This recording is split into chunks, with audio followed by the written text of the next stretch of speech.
C'est assez risqué de se mettre en couple avec quelqu'un qui a le même âge que toi. Avant la vingtaine, pendant la vingtaine. Les relations dans lesquelles vous allez voir que l'homme et la femme ont le même âge sont par nature prédestinées à avoir des complications au niveau de la vingtaine, de la trentaine. Regardez un peu tous vos amis autour de vous. Et lorsque je parle, rappelez-vous bien que je ne dis pas que c'est comme ça tout le temps. Donc ça veut dire qu'il y a des exceptions. Donc regardez la généralité des gens qui ont commencé en couple depuis le lycée. Vous allez remarquer qu'à l'université, ou alors lorsqu'ils deviennent jeunes travailleurs, ils ont des problèmes. Pourquoi? Parce que la femme s'émancipe beaucoup plus rapidement que l'homme. Donc quand tu as 20 ans et ta copine a 20 ans, dans la société, elle se sent comme quelqu'un de 25, 27 ou plus. Elle a l'impression qu'elle sort avec quelqu'un de plus petit qu'elle. Les femmes préfèrent les hommes plus matures, les hommes préfèrent souvent les femmes beaucoup plus petites. Je vais vous donner encore d'autres exemples pour permettre une meilleure compréhension du thème. Tu es à l'université, tu as des délires avec tes amis, hein, tu es un homme à l'université, tu as des délires avec tes amis, de sortir, d'aller faire la fête. C'est normal, tu es étudiant. Tu n'as pas forcément déjà des projets d'une autre dimension. Parce que les projets, globalement, viennent avec l'âge. Voilà, après, il y a certaines personnes, encore une fois, qui sont un peu des précurseurs, qui sont un peu des exceptions.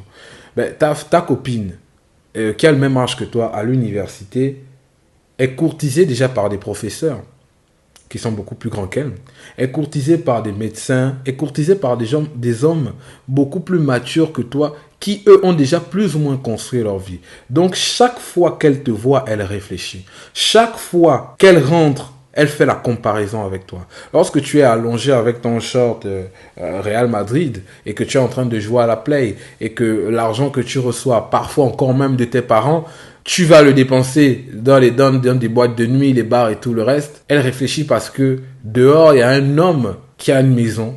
Dehors, il y a un homme qui a un boulot. Dehors, il y a un homme qui a déjà construit une vie qui lui propose des choses. Il a des arguments que tu n'as pas, toi, en tant que jeune homme.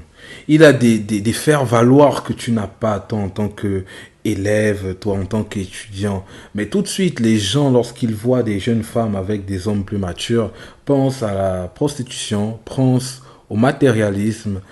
Ce n'est pas que ça. C'est surtout aussi le fait que la femme se développe encore une fois beaucoup plus rapidement que l'homme. Donc la femme est comblée lorsqu'elle a en face d'elle un homme plus mature qu'elle. Et c'est une boucle d'ailleurs. Parce que le jeune homme qui perd sa copine aujourd'hui, parce qu'elle a rencontré quelqu'un de plus mature, quelqu'un qui lui offre plus de garanties, chacun pense à son avenir d'abord. Ce jeune homme sera probablement l'homme mature demain qui prendra la copine d'un homme plus jeune et moins mature.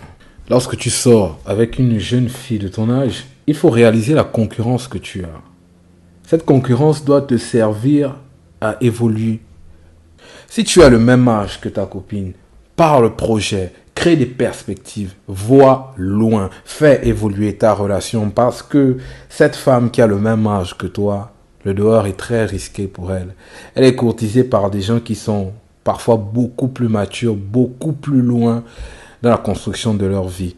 Merci d'avoir pris ces 4 minutes de votre vie afin d'écouter ces vocodeurs. C'était Alphonse Nkili. Merci pour votre attention, pour vos partages à venir, pour vos commentaires poussiéreux les uns plus que les autres.